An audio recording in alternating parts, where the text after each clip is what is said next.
जिल्हा अधिकारी अशोक काकडे यांचा युवा विकास कल्याणकारी सेवाभावी संस्थेच्या वतीनं अभिनंदनपर सत्कार। जिल्हाधिकारी अशोक काकडे यांना महाराष्ट्र भूषण पुरस्कार मिळाल्याबद्दल युवा विकास कल्याणकारी सेवाभावी संस्थेच्या वतीनं सत्कार करण्यात आला। त्यावेळी काकडे साहेब म्हणाले, सांगली ही क्रांतिकारकांची भूमी आहे। या भूमीमध्ये सहकार्य करण्याची, सामाजिक बांधिलकी जपण्याची परंपरा आहे। इथे काम करत असताना अनेकांचं सहकार्य लाभले। अजून खूप काम बाकी आहे।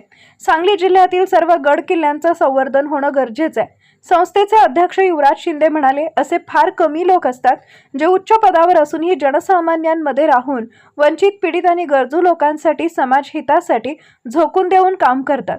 अहोरात्र समाजासाठी समाजसेवा हे व्रत मानून साहेब सेवा करतायत। हीच महाराष्ट्राची व मराठी मातीची महान परंपरा आहे। यासाठी महाराष्ट्र भूषण पुरस्कार या पुरस्कारानं सन्मानित करण्यात आलाय। सांगलीसाठीही ही स्वाभिमानाची गोष्ट आहे। आमच्या युवा विकास कल्याणकारी सेवाभावी संस्थेच्या व सर्व सांगलीकरांच्या वतीनं आपलं खूप खूप अभिनंदन व पुढील वाटचालीसाठी शुभेच्छा। यावेळी सचिव रेखा पाटील, ललिता घाडगे, सुलोचना पवार, बाळासाहेब माने, जितेंद्र भोसले, प्रकाश पाटील, राजकुमार पेडणेकर इत्यादी मान्यवर उपस्थित होते। डॉक्टर श्रीकांत भोसले, उदय वार्ता न्यूज, मिरज तालुका प्रतिनिधी।